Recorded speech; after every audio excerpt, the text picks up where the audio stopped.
بسم الله الرحمن الرحيم. الحمد لله رب العالمين والصلاة والسلام على رسول الله وبعد. daawadayaal ku soo dhawaada showga Sheekamaal. Showga Sheekamaal waa show aan uga sheekeysano dhacdooyin hore u dhacay iyo dhacdooyin muhiim ah oo dhawaan dhacay. Dhacdooyinkaas oo aan kala dhaxbaxno murti nagu dhalisa maangodlin nagu dhaqaajisa na dhaafisa dhibaatada adduun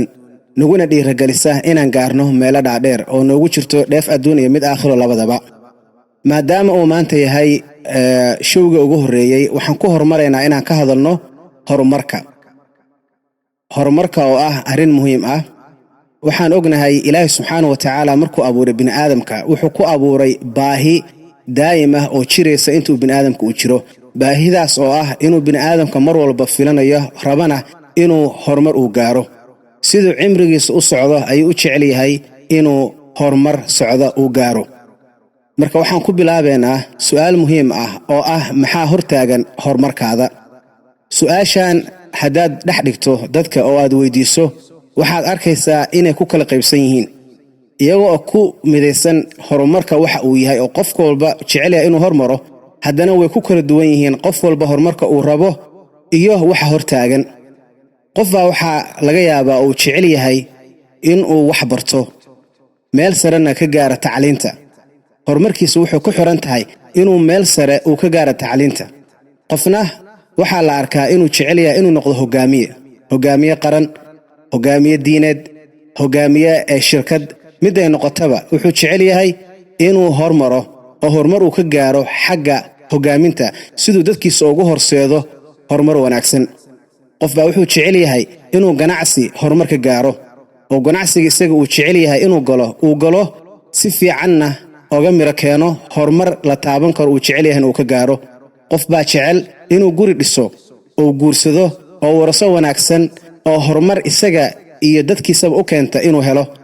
marka waa lagu kala duwan yahay horumarka nooca uu yahay. sidoo kale waxaa lagu kala duwan yahay caqabaadka ku imaan karta qofka horumarka uu raadinayo. marka haddii su'aashan la dhex dhigo oo la yiraahdo dadka maxaa hortaagan horumarkaada,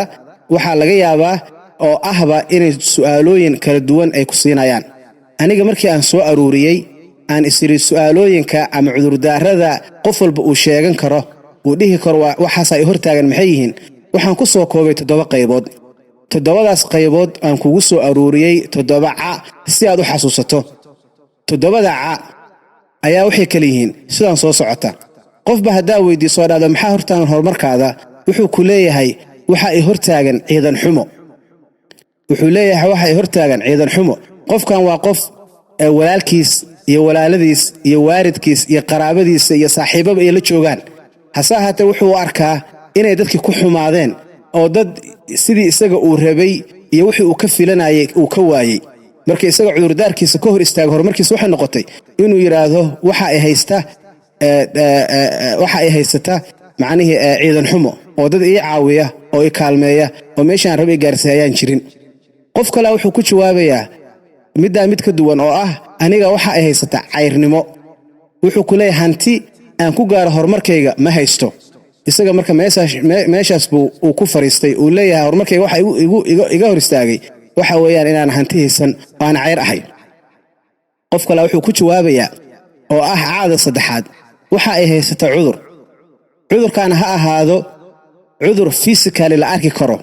oo qof Ilaahay subxaanahu wa ta'aala uu imtixaamay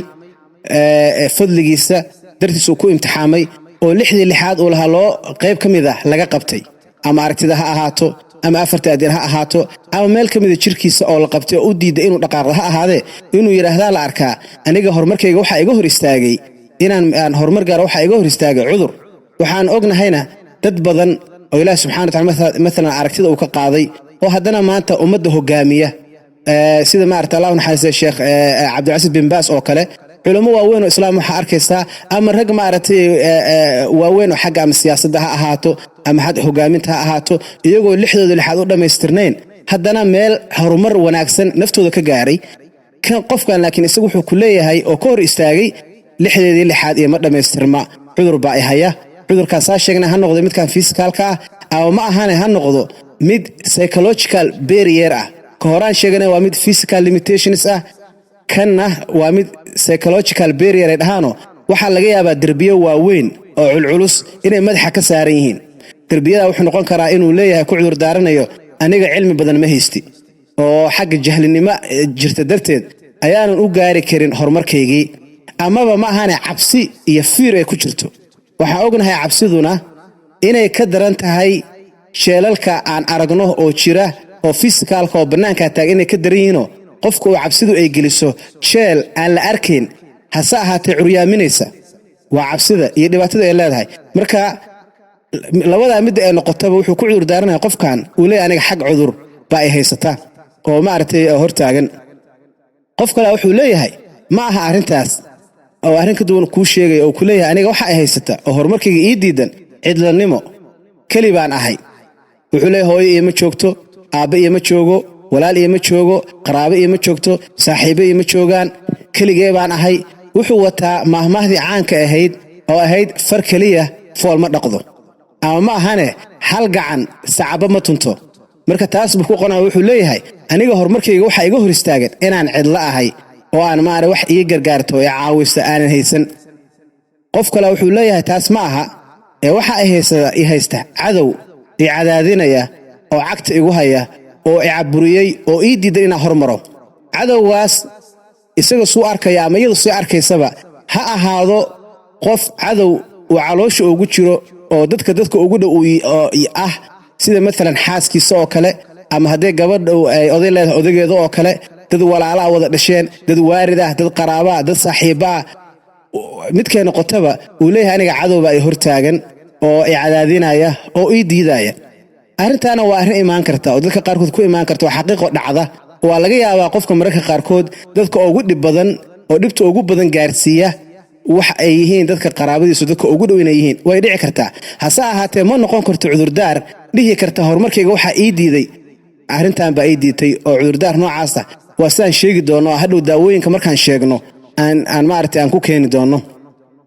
waxaa jira qof kale oo ku dhahaya maya aniga maartay cadow ma haysto laakiin waxa ay haya oo aan u shaqaysanayaa caruur baa ay culaysisay oo horumarkii ii diiday marka wuxuu ku leeyahay ama ay ku leedahay gabadhu ilmaan aan korsadaa oo ilmahaygii baa ka badin laahay annagoo ognahay ilmuhu inay yihiin wax waqti lagu dhumiyo ama lagu bixiyo ama investment la geliyo oo ka wanaagsan oo ka fiican ilmaha inaysan jirin ba haddana waxa laga yaabaa horumarkii isaga uu gaari lahaa oo isaga iyo qoyska iyo qaraabada iyo qarankaba la arkay inuu anfici lahaa inuu yiraahdo waxa iga hor istaagan oo ku cudur daarto caruurta ama ay ku cudur daarto caruurtii